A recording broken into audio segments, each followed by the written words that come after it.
एक और बड़ी बात, अगर आपके बच्चे छोटे हैं और बाइक पर सफर करते हैं तो ये खबर आपको जानना जरूरी है, क्योंकि हरियाणा, पंजाब, चंडीगढ़ में अब 4 साल से ज्यादा उम्र के बाइक सवारों को हेलमेट पहनना जरूरी हो गया है। ये हेलमेट भी केंद्र सरकार की तरफ से तय स्टैंडर्ड के मुताबिक होना चाहिए।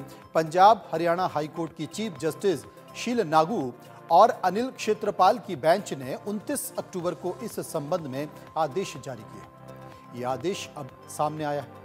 हाईकोर्ट के आदेश में सिर्फ उन्हीं सिख महिला पुरुषों की छूट मिलेगी जिन्होंने पगड़ी पहन रखी है। हाईकोर्ट ने इस मामले में हरियाणा, पंजाब और चंडीगढ़ पुलिस से बिना हेलमेट टू व्हीलर चलाने वाली महिलाओं और बाइक के पीछे बैठे सवार के चालान की डिटेल भी तलब की है। केस की अगली सुनवाई 4 दिसंबर को होगी।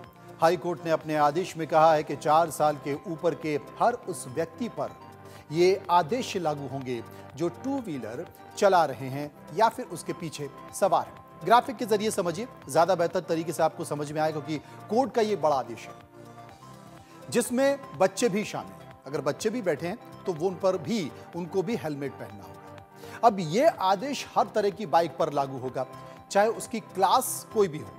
अगर किसी सिख व्यक्ति ने बाइक चलाते या उसमें बैठे वक्त पगड़ी पहनी है तो उन पर यह आदेश लागू नहीं होगा। साथ ही हाईकोर्ट ने अपने आदेश में केंद्र सरकार को कहा है कि 4 साल से छोटे बच्चों के सुरक्षा के लिए नियम बनाए जाने चाहिए, क्योंकि अब तक उस तरीके से नियम नहीं है जिन्हें इन बाइक पर बैठाकर चलाया जाता है।